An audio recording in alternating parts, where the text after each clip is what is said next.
에스겔 36번째 시간입니다. 오늘 말씀은 에스겔 39장 1절부터 29절 말씀입니다. 25절부터 27절 말씀을 합독하고 에스겔서 39장 전체를 보도록 하겠습니다. 자, 그러면 에스겔서 39장 25절부터 27절 말씀을 합독하겠습니다. 그러므로 주 여호와께서 이같이 말씀하셨느니라. 내가 이제 내 거룩한 이름을 위하여 열심을 내어 야곱에 사로잡힌 자를 돌아오게 하며 이스라엘 온 족속에게 사랑을 베풀지라. 그들이 그 땅에 평안히 거주하고 두렵게 할 자가 없게 될 때에 부끄러움을 품고 내게 범한 죄를 뉘우치리니 내가 그들을 만민 중에서 돌아오게 하고 적국 중에서 모아내어 많은 민족이 보는 데에서 그들로 말미암아 나의 거룩함을 나타낼 때라. 아멘. 자, 지금 에스겔서의 제3부를 보고 있다 말씀드렸습니다. 제3부는 에스겔서 33장부터 48장까지로 후기 회복 예언이라고 합니다. 그러니까 멸망하였던 구약 선민의 회복에 대한 예언을 다룬 33장부터 39장까지가 있고요. 새 성전, 새 제사, 새 땅에 대한 어떤 그런 종말론적 환상을 보여주는 40장부터 48장까지가 있습니다. 이제 오늘 33장부터 39장의 마지막 장인 39장을 봅니다. 이 33장부터 39장까지는 세상 끝날 선민의 최후의 이 원수인 이 고개 침입과 또 고개 멸망에 대한 예언의 지금 끝자락에 있는 부분, 요 지금 39장에 대한 얘기를 하고 있는데요. 그래서 첫 번째 부분은 이 39장의 첫 번째 부분은 세상 끝날에 있게 될 이스라엘의 침략자 고개 군대가 종말적으로 완전히 전멸하게 될 것이라는 예언입니다. 그러니까 하나님의 백성을 대적하는 사람을 하나님은 철저히 멸하신다 이거죠. 두 번째는 이 선민의 대적이었던 이 열국들에 대해서 심판을 하시는데요. 그때 하나님의 능력과 또 하나님의 이 선민을 사랑하시는 그 사랑을 강조하시고요. 그래서 열국에 흩어져 있던 선민이 결국 귀환하고 하나님과 영원한 관계를 회복하게 하실 것이다 라는 부분을 약속하신 내용입니다. 그래서 결국은 이 마지막이 결국은 뭐하고 관계되어 있습니까? 저 천국에서의 하나님의 백성의 영원한 것과 관계에 있다라고 보시면 됩니다. 그러니까 이 에스겔서가 어떤 의미에서는 신약 시대를 지나서 지금 우리 시대를 지나서 끝까지를 지금 보고 있는 부분이 있는 거죠. 다니엘도 그런 부분이 있고요. 그래서 이 기둥을 이게 봉우리를 봤을 때 끝 봉우리를 보면서 지금 같이 겹쳐서 지금 예언을 하고 있다고 보시면 됩니다. 포로 귀환처럼 보이지만 사실은 나중에 하나님의 백성을 다 찾아서 세우실 그 영원한 나라에 대한 부분까지 약속하셨다고 보시면 됩니다. 자, 그럼 두 부분으로 나눴으니까 첫 번째 부분이 39장 1절부터 20절입니다. 이 세상 끝날에 있게 될 이스라엘의 침략자 고개의 군대가 종말론적으로 완전히 전멸하게 되는 예언입니다. 이거는 38장 17절부터 23절에서 예언했던 내용보다 좀 더 구체적으로 언급한 부분이 있습니다. 자, 1절부터 7절 말씀을 이제 먼저 볼 건데요. 하나님의 섭리와 하나님의 계획 속에서 세상 끝날에 이스라엘, 다시 말하면 하나님의 백성을 침략했던 이 고개 군대가 전멸되고 고개 땅 마곡을 향한 대재앙이 시작된다는 겁니다. 4절 제가 읽어볼게요. 너와 내 모든 무리와 너와 함께 있는 백성이 다 이스라엘 산 위에 엎드러지리라. 쳐들어왔는데 이스라엘 산에 다 엎드러지는 겁니다. 내가 너를 각종 사나운 새와 들짐승에게 넘겨 먹게 하리니 내가 빈들에 엎드려지리라. 이는 내가 말하였음이니라. 주 여호와의 말씀이니라. 내가 또 불을 마곡과 및 섬에 평안히 거주하는 자에게 내리리니 그 땅까지 저주받죠. 내가 여호와인 줄을 그들이 알리라. 결국은 쳐들어온 것과 거기에 있는 백성까지 다 망한다는 겁니다. 그러면서 7절에 내가 내 거룩한 이름을 내 백성 이스라엘 가운데에 알게 하여 당신의 이름이 높아져야 되는 거예요. 다시는 내 거룩한 이름을 더럽히지 아니하게 하리니 내가 여호와 곧 이스라엘의 거룩한 자인 줄을 민족들이 알리라 하라. 여러분, 우리는 자꾸 나 중심으로 생각을 합니다. 여호와의 이름이 높아지고 여호와께서 참 하나님이고 참 신인 것을 세상이 알게 되기를 우리는요 바라고 나아가면 됩니다. 그 삶을 살면 되는 겁니다. 8절부터 16절이 이제 또 이제 우리가 볼 건데요.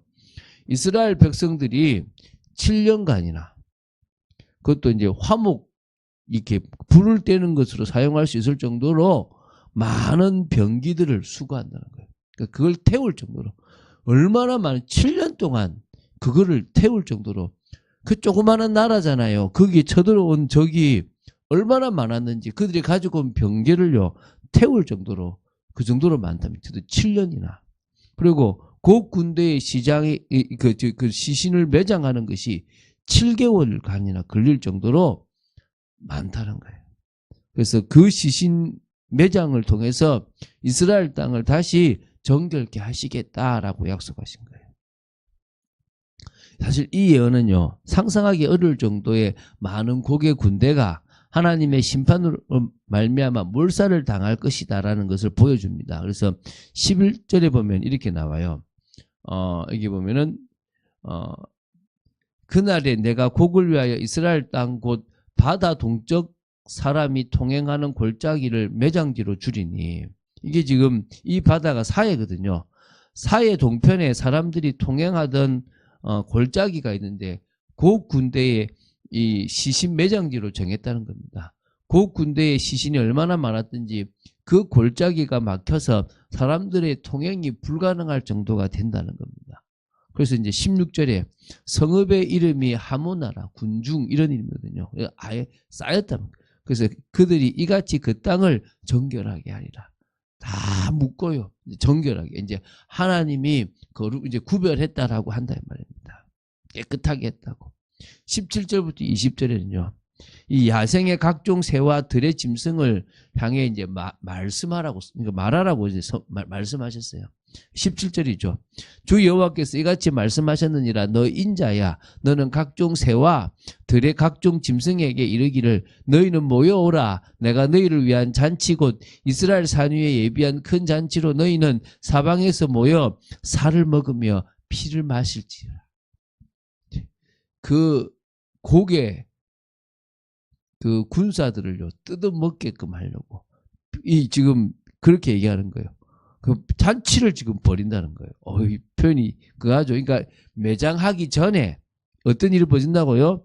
그들이 결국은 다 죽어서 동물 새들의 먹이가 될 것이다 이 말인 거예요. 그래서 하나님께서 정하신 최후 심판 날이 이르기까지 이 하나님의 백성을 대적하는 세력들 물론 사단의 세력과 더불어겠죠. 막 아주 강하게 일어나서 하나님의 백성들을 괴롭히고 공동체를 무너뜨리려고 위협할 겁니다. 지금도요. 교회가 깨어먼 일을 하면요. 욕을 해요. 물론 욕을 얻어먹을 만한 일도 했어요. 그 앞에 나왔던 많은 목사님들이 결국은 뭐 교회의 건물 문제든 또 어떨 때는 또 뭡니까 세습 문제든 또 재정 문제든 뭐든지 걸려있는 부분들이 사실은 있어요. 그러다 보니까 그분들이 나가서 뭘 할 때 주 사람이 뭘 하냐라고 이제 이렇게 비아냥이 될 수도 있습니다. 그런 부분에서 우리가 깨어 있어야 됩니다. 그런 부분에서 우리가 세상의 조롱거리가 되지 않을 만큼 믿음으로 가야 될 필요가 사실은 있습니다. 그러나 교회가 올바르게 일을 하는 것도 어떻게든 방해하고 넘어뜨리려고 합니다. 근데 그들이 결국 무너집니다. 하나님 앞에 다 무너지고 교회를 넘어뜨리려고 했던 세력들이 결국은요 시체가 될 만큼 무너진다는 거예요. 우리는 그걸 보면서 잘했다가 아니라 예수님께서 가룟 유다를 보면서 네가 차라리 태어나지 않았으면 좋을 뻔했다라고 하면서 또 예수님을 못 봤던 사람들 향해서 주여 저들을 용서하여 주시옵소서 저들이 하는 것을 알지 못합니다라고 하는 것처럼 우리가 그런 중심을 해야 될 줄로 믿습니다. 자 이제 두 번째 39장 21절부터 29절입니다. 선민의 대적인 이었던 이 열국들이 심판을 받게 되고요. 그 심판을 하기 위해서 하나님의 능력이 나타납니다. 그래서 또 하나님께서 당신의 백성을 사랑하신다는 것도 강조됩니다. 그리고 흩어진 열국들을 다시 귀환하게 하고 하나님과 영원한 관계를 맺게 하시겠다 약속하시는 겁니다. 21절부터 24절을 보면요. 이 하나님의 백성, 선민을요, 대적들로 제시됐던 열국, 그 백성들의 대적으로 대표되고 있는 열국을요, 심판하심으로 말미암아 여호와의 능력과 또 선민을 향한 또 하나님의 사랑을 보여주시고, 그래서 여러 민족들이 또 이게 영적 각성하게 될 거다라는 부분을 예언한 겁니다. 그래서 선민의 대적에 대해서 이게 심판이 있다는 것 자체가 하나님의 권능과 능력이 만천하에 드러나게 되는 겁니다. 하나님께서 살아계시다는 거죠. 그래서 이스라엘 족속은 여호와께서 자기들의 하나님이신 줄을 알게 될 것은 당연한 것이고요. 하나님이 무능하여 이스라엘 족속을 패망하고 또 열방의 포로가 되었다라고 오해했던 여러 민족들이 아니구나, 이스라엘 족속이 죄 때문에 하나님 앞에 징벌받았구나라는 사실을 깨닫게 되는 겁니다. 그래서 여러 민족들이 하나님 앞에 나와서 회개하게 되는 그런 일이 벌어진다 이 말입니다. 그러면서 이제 25절부터 29절인데요. 여호와의 주권적 사랑으로 인해서 현재 열국의 포로가 되었던 선민, 하나님의 백성들이 귀환하게 되는 겁니다. 그럼 이거는 바로 포로 귀환이죠, 그죠? 근데 이게 앞으로 영원히 있을 것하고 또 연결되어진다는 거 보시면 됩니다. 그래서 회개한 이스라엘 백성들이 주님과의 영원한 관계를 회복하게 될 거라는 겁니다. 그 관계 속에 하나님의 백성들이 있게 돼 있다는 것입니다. 자, 그래서 사실 이게 37장 뒷부분에 오면은 흐름상에 특히 요 21절부터 29절은 딱 맞는 부분일 수 있는데, 결국은 그 일이 있기 전에 곡 같은 이런 하나님의 백성을 대적하는 세력이 완전히 멸망되어야만 진정으로 하나님 앞에서 회복될 수 있다라는 부분입니다. 하나님은 변하지 않는 신실하신 분이십니다. 하나님은 당신의 약속을 반드시 지키시는 분이십니다. 그래서 우리가 그 약속을 따라서 인도받는 축복의 삶을 살아야 될 것이고요. 우리는 오히려 수용하고 받아들이고 우리가 붙잡고 있는 어리석은 것들을 내려놓아서 영적으로 깨닫고 넘어서는 그런 지혜로운 그런 제자로 세워져야 될 줄로 믿습니다. 그런 축복을 누린 여러분 되시기를 주 예수 그리스도 이름으로 축원드립니다. 주는 그리스도시요 살아계신 하나님의 아들이심을 고백합니다. 오늘도 에스겔서를 봐나가며 결국 당신의 백성을 끝까지 책임지시고 당신의 백성을 대적하는 사람들을 꺾으시는 것을 봤습니다. 주님, 저희들이 오늘도 믿음으로 나아가며 또 정말 하나님의 자녀인 사실에 감사하고 오늘도 정말 저희들이 은혜 속으로 들어가기를 간절히 소원합니다. 주 예수 그리스도 이름으로 기도드립니다. 아멘.